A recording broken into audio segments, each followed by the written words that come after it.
Selamat pagi saudara, kembali bertemu dalam GPD Islam Natas Menyapa dimanapun Anda berada. Firman Tuhan bagi kita pagi hari ini terdapat dalam Lukas pasal 2 ayat 10 dan 11. Saya akan bacakan untuk kita semua begini bunyi firman Tuhan. Lalu kata malaikat itu kepada mereka, jangan takut sebab sungguhnya aku memberitakan kepadamu kesukaan besar untuk seluruh bangsa. Hari ini telah lahir bagimu juru selamat, yaitu Kristus Tuhan di kota Daud. Saudara berkata Tuhan, ini merupakan perkataan yang disampaikan malaikat kepada gembala-gembala yang berjaga-jaga di waktu malam pada waktu itu. Saudara, kalau kita melihat di zaman itu, pekerjaan sebagai gembala adalah pekerjaan yang pandang rendah oleh masyarakat. Ya, keberadaan gembala sendiri tidak terlalu diperhitungkan oleh masyarakat. Namun biarpun demikian, Allah rindu memakai kehidupan gembala atau memakai kehidupan mereka sebagai penyampai kabar baik. Penyampai kabar baik untuk Maria dan Yusuf tentunya. Kalau kita boleh membayangkan sebagai manusia, apa yang dialami atau apa yang sedang dirasakan Maria pada waktu itu. Saudara, kalau kita boleh melihat kembali ke belakang, ketika malaikat menemui Maria untuk menyampaikan kepada Maria, ya dalam Lukas pasal yang pertama ayat 31 sampai dengan ayat 33, apa yang malaikat janjikan kepada Maria? Malaikat janjikan kepada Maria bahwa Maria akan mengandung seorang anak laki-laki, Maria akan menamakan dia Yesus. Anak ini akan menjadi besar, menjadi anak yang Allah yang maha tinggi, dan dikatakan Allah akan mengaruniakan kepadanya tahta Daud, ya bapak leluhurnya, dan dikatakan kerajaannya tidak akan berkesudahan. Itulah janji yang disampaikan malaikat Tuhan ketika dia menemui Maria. Namun kalau Maria melihat kenyataan yang ada di hadapannya saat ini, bahwa dia dan bayi yang dilahirkan saat ini sedang ada di dalam kandang domba, dan bayi yang dilahirkan yang malaikat katakan akan menjadi anak Allah yang maha tinggi sedang terbaring di dalam palungan. Saudara berkata Tuhan, apa yang ada di benak Maria pada waktu itu? Apa yang ada di pikiran Maria pada waktu itu jika dia membandingkan apa yang malaikat sampaikan dengan kenyataan yang ada di hadapan dia saat ini?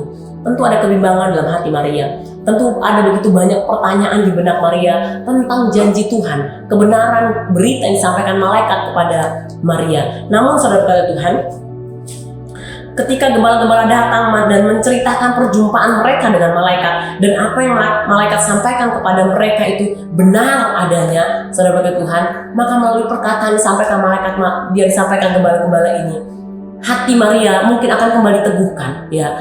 Melalui kabar baik yang disampaikan oleh gembala-gembala, melalui kabar baik yang dibawa gembala-gembala kepada Maria dan Yusuf, segala kebimbangan yang mungkin saat itu ada di hati Maria, segala kebimbangan yang mungkin saat itu ada di hati Yusuf, ya, keraguan mereka akan janji firman Tuhan kembali diteguhkan. Mungkin mereka yang saat itu sedang bimbang, keadaan mereka yang saat itu sedang banyak pertanyaan dan bingung, kembali dihiburkan oleh kabar baik yang dibawa oleh gembala-gembala. Saudara berkata Tuhan, di hari Natal ini, siapapun kita, bagaimanapun keberadaan kita, marilah kita menjadi pembawa kabar baik. Seperti apa yang gembala-gembala ini sampaikan kepada Maria dan Yusuf, yang kembali meneguhkan iman mereka, yang kembali menghiburkan mereka. Biarlah setiap kita pada hari ini dalam menyambut kelahiran Tuhan, menyambut hari Natal, biarlah kita mengizinkan Yesus itu bukan hanya lahir di kota Daud, tapi lahir di hati kita. Sehingga melalui Yesus yang lahir di hati kita, kita boleh menjadi penyampai kabar baik, penyampai kabar damai. Sehingga Bapak ya, Ibu yang berkata Tuhan, saudara berkata Tuhan, melalui kehidupan kita, iman seseorang mungkin dibangkitkan. Melalui kehidupan kita, hati seseorang mungkin akan dihiburkan. Melalui kabar baik, perkataan baik yang kita sampaikan, orang-orang yang dalam kebimbangan boleh kembali kuatkan untuk tetap percaya akan janji firman Tuhan. Saya akan tutup dalam satu ayat dalam Amsal pasal yang ke-25 ayat yang 11, dikatakan begini, bunyi kebenaran firman Tuhan.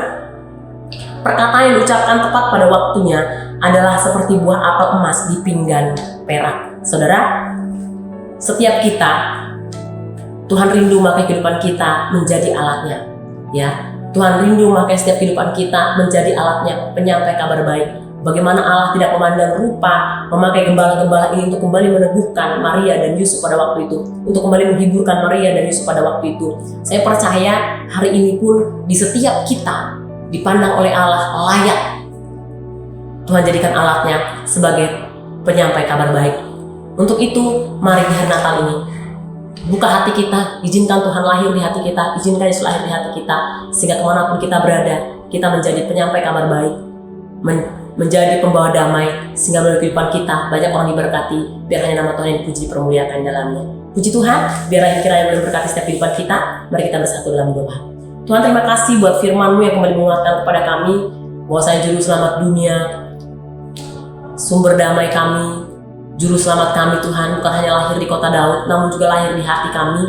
Biarlah Tuhan, damai itu, sukacita itu boleh menjadi bagian dalam kehidupan kami, sehingga kami pun ketika kemanapun kami pergi dan berada, bagaimanapun keadaan kami menjadi orang-orang penyampai kabar baik, yang boleh kembali membangkitkan iman orang yang mendengar perkataan kami, menghiburkan hati mereka yang mendengar perkataan kami, sehingga melalui kehidupan kami Tuhan, biarlah nama Tuhan boleh dipuji permuliakan di dalamnya. Terima kasih buat pagi hari yang indah ini. Sepanjang hari ini kami sangat hidup dalam tangan-Mu. Biar kiranya penyertaan dan pertolongan Allah jadi bagian dari setiap kehidupan kami, sehingga di hadapan kami melihat terus kemurahan demi kemuliaan Tuhan yang terjaga dalam kehidupan kami. Terima kasih Bapa yang baik, terima kasih Tuhan. Pagi hari ini kami akan melangkah bersama-sama dengan Engkau dengan pengucapan syukur dalam satu nama yang ajaib di dalam nama Tuhan Yesus Kristus. Haleluya. Amin. Puji Tuhan, selamat pagi. Tuhan Yesus berkati.